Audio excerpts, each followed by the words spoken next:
Good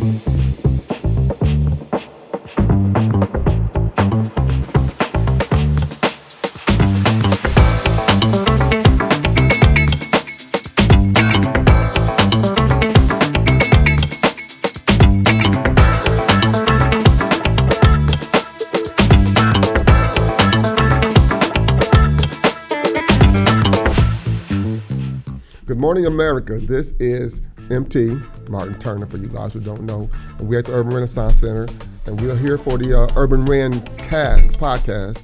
And today we're featuring the lovely Mrs. Not Mrs., Ms., because I know how to touch you about that kind of stuff. Lovely Miss Elena Loria. And she is the Health Education Coordinator for Commit to Fit. And she is basically a local entity serving Flint and Genesee County, but mostly Flint. We're doing to Flint Town here. So, and we're here to discuss things from the Learning Kitchen. Now you ask, what is the Learning Kitchen? How about I have her tell you? All right. Well, the Learning Kitchen is a free 6-week adult nutrition education class for adults 18 and up, where we cover basic nutrition topics such as eating more fruits and vegetables. Do you have access to fruits and vegetables? How can we use what we have on hand at home or receive, through food distributions, double up food bucks, things like that. We also talk about reducing sugar and salt, since we know that is the leading cause to many chronic diseases. And then we also cover healthy eating on a budget, how to expand food dollars and make sure that we're not resorting to healthy, convenient things that are oftentimes cheaper. That's very interesting. Considering the water crisis we had here in Flint and the issues with the lead and everything else, as well as the city of Flint has been in a bit of an economic spiral and we're recovering now, I think it's very important that we eat healthy and that we recover with a plant-based, primarily plant-based diet, and that we do it within our budget. Right. So how did you get started? How I got started was I was real athletic throughout high school. However, my parents, my dad started a business and he was, traveling a lot just for any jobs. A lot of those started out of state, so my mom raised my sister and I, but she was a full-time nurse with that, a lot of convenient foods, fast foods, stopping on the way to sports. And then as I got older, I was like, wow, I really got the correlation of how you feel more sluggish after, high-fat meals. And as an athlete, we know that's not healthy either. So I really started, changing over to eating healthier, and then was going to go to school for dietetics and realized, wow, I really want to be more broad and help more people. And I switched over to community health so I can be right in the community focus. That is, again, very interesting, because I know as a former athlete myself, the technology and the information that they have nowadays, it's like night and day compared to what I had growing up. We subsisted on McDonald's and Taco Bell and all that stuff because we just wanted fast energy. Yep. And we didn't really care about nutrition. As a matter of fact, I used to run track in high school, and our pre-meet diet was 2 Hershey bars and 2 bananas and a scoop of honey. Okay. Yep. And that would get you all just charged up. And as soon as the meet was over, you would crash. Exactly. Yep. And so how do we get rid of that crash? McDonald's. Yep. And we were just always on sugar and salt highs. I mean, agree. it's good while it lasted, but in the long term, it's just like, it's crazy for you. You're putting your body through all of that. And you're an athlete. Right. So you're stressing your body physically, and now you're also stressing it nutritionally. Right. So it is so important for myself, especially as I advance in my age, to begin to maintain a steady diet, a healthy diet. Right. So that I can maintain my energy levels. Because when you had the class last week, one of the main things you had that you said was exercise as well. Right. Remaining active. Yep. Those do go hand in hand. I mean, just an hour a day or so. Right, yep. And so a lot of times, though, we find in the community is our residents do have chronic conditions of high blood pressure and diabetes. And so our food is fuel, exercise is medicine. And so this is a great opportunity to learn, those basic nutrition skills. A lot of times it can be scary to go to the doctor. And so this is a chance for you to also ask us questions. We can introduce you to eating healthy, because what if we've never done that before, or we are on this fixed budget of all I know is really the cheaper options that are unhealthy, but I have these conditions. So it's a really great way for us to get in front of the community and, help them live a healthy lifestyle. I have never heard that phrased that way. It can be very scary. I mean, as far as education, I mean, being active, being medicine. Yeah, exercise is medicine. Yep. I've never heard that phrase like that before. I've always known food to be fuel, Yep. but exercise to be medicine. Yep. So what is the number one, in your opinion, and from what you've seen, the number one factor in, let's say, obesity or hypertension and high blood pressure? What's the number one food we should cut out? Added sugar. Added sugar. Added sugar is the number one thing that leads us to diabetes. And really high blood pressure too, because if we are not using that processed added sugar as energy and we're not working out, which likely most of us who are eating high sugar and salt are not, that does store as fat. And so pop is huge. Fruit juices, of course, are cakes, cookies, all of those things. It needs to be in moderation. And so if we're unaware of what that added sugar turns into, and we continue to consume it, then that adds up over time, and that's where it opens our door to these chronic diseases. You said fruit juices? That are not 100%. Okay. Yep, so there's a lot of misleading labels out there. Again, if I don't have that knowledge of label reading or really knowing what I'm eating and drinking, then, and I continue to do that, okay, that's what happens. So again, this is why this class is very important, because we cover all of those things in a not complicated way. It can be very scary to go to the doctor and say, well, you're on the verge of type 2 diabetes, you need to change your diet. Well, if this person is just like, where do I start? They're going to continue those patterns, unfortunately, most of the time. And so this is why we're out here trying to educate.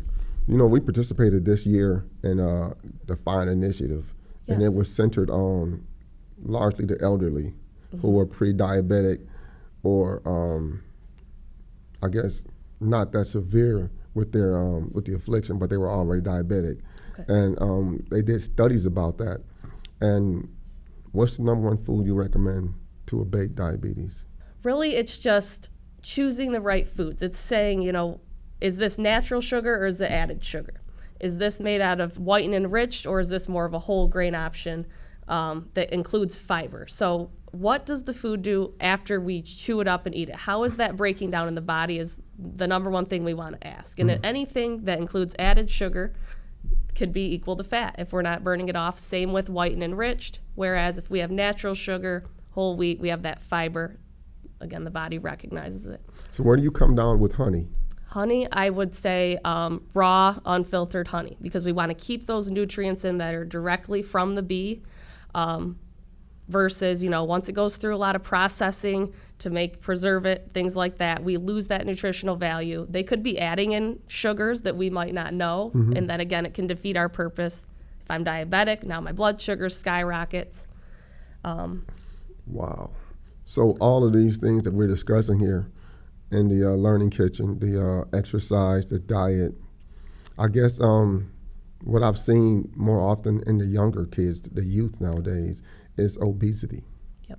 And I noticed these kids are more prone to a sedentary lifestyle than we were.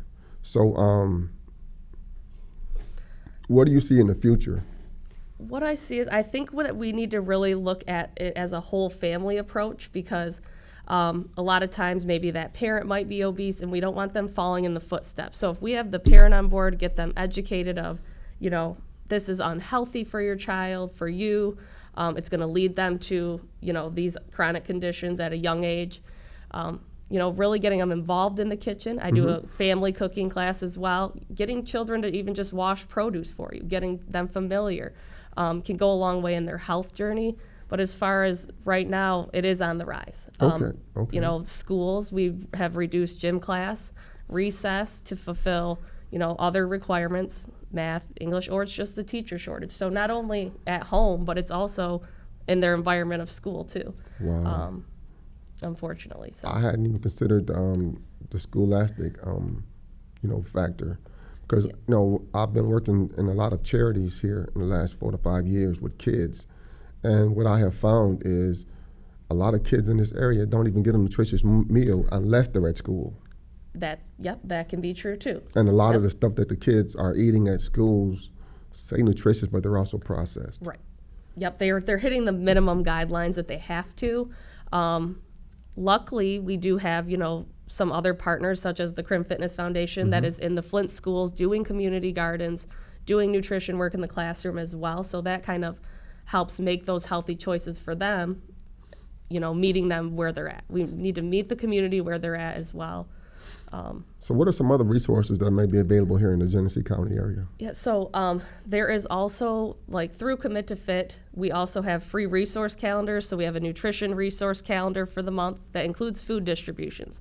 And a lot of these food distributions and food pantry locations have fruit and vegetables going through. And so that is a way that, if we don't have access to this fresh produce, because again, if my doctor's like, you need to change your diet, this could be a resource for you to go and get some of these healthier food options. We also have a free fitness class calendar to, attend for free. Cost is a really big barrier along with transportation to getting enough exercise. Do I feel safe where I'm at to walk, just go on a simple walk right outside my house? Do I have transportation to the park? Or, again, that cost, I don't have the gym membership. Things like that. So we do provide a lot of free things around nutrition and physical activity. The Crim is another great partner doing similar work in schools, a lot with seniors at the Flint Public Library. So a lot of information out there. We just got to get people connected. So have you seen a measurable difference in your program as far as the results in the community that you're serving? Yes. And that is because we go with that basic approach of, demonstrating how to eat fruits and vegetables in a simple way, because it can be overcomplicated. And so when we really show our residents and participants, simple ways and that they can do this, they have that sense of, okay, I'll try this, versus, a lot of information you might see in the media, reading from your doctor. That's why we go with the simple approach, and that goes a long way. Well, I did notice when you had the class last week that a lot of the things that you were saying about healthy that most of us already do. Right. But we did it out of habit, not so much of being conscious of our health and everything. So to me, that was encouraging. So I guess the question is, how do you go about initiating? Because people are really averse to change. Right. So how do we go about in our communities getting the participants to actually do? So what I work with is, those small changes. What if we go in and say, you need to eat, make all these new recipes to fulfill getting your fruit and vegetable intake or your dairy. It's really about what do you make now and how can we modify that to either add in some vegetables to that dish, maybe, not eat as much for portion control. And so really getting to know where do you get your food from, so then I can apply the lesson, if it's from the market, is it from commodities where it's more canned? How are you going to be cooking? So it's really getting to know them and, just asking, how could we make this healthier? So do you see your movement gaining traction or picking up steam? And what do you see for the future? I do. I try and have a real personable approach to my participants. I do have a lot of them that follow me. I've been working in Flint for 7 years, so I've built that trust with them, though. You don't have a full program without that collaboration and community and things like that. And so I do feel that it is making a movement. For the future, I would like to just continue, now that we're working on eating more fruits and vegetables, well, where does that come from? Do you know how it grows? Could you grow your own? Get involved in the fresh gardens, things like that. So what is the next step once we have that basic knowledge of what healthy eating is, to take it a step further? I'd like to.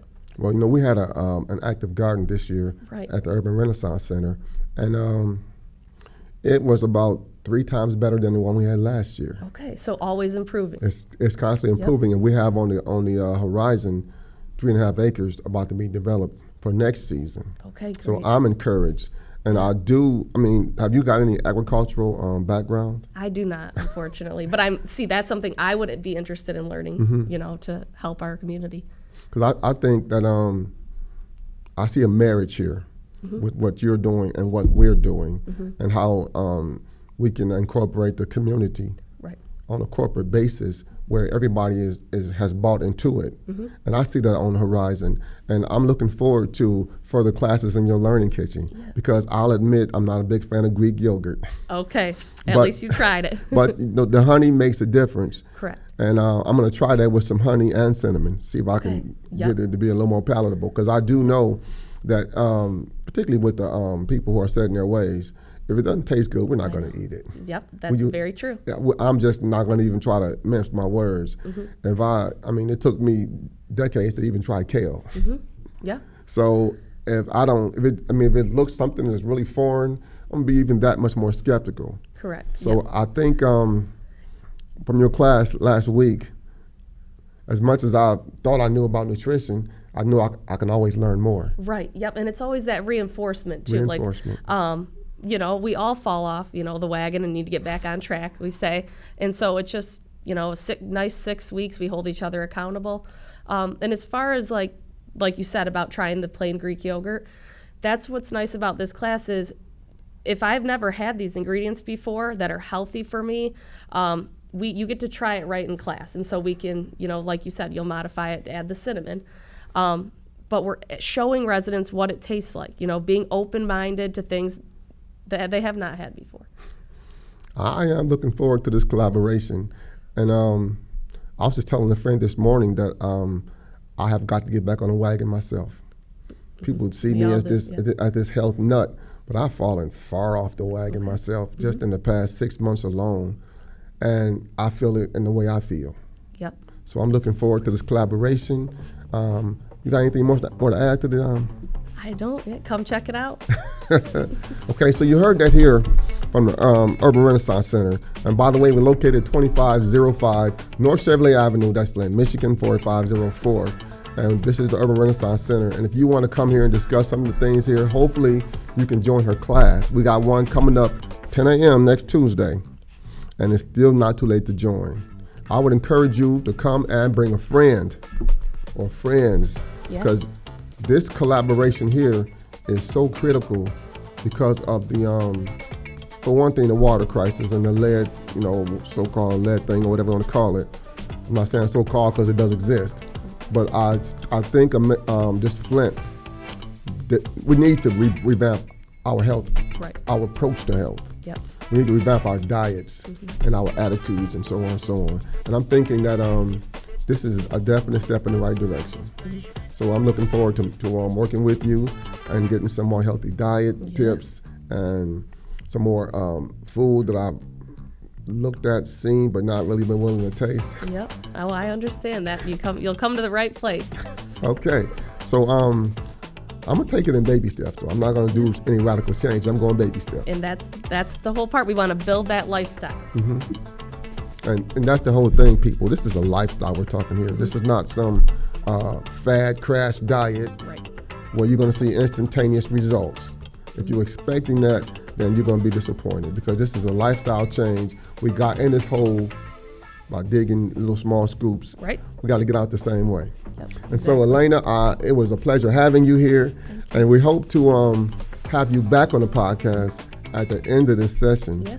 so we can have a more frank discussion about what we learned and what I learned and how I adjusted my attitude as well as my diet. All right. That sounds great. Thank you Okay. guys for having me. Once again, this is Martin from Urban Renaissance Center. So click, comment, whatever you want to do. Because, I'm not a social media kind of wizard, but you know the routine, right? So you know what the deal is. You know what to do. Click, and all that stuff. And until then, we're signing off.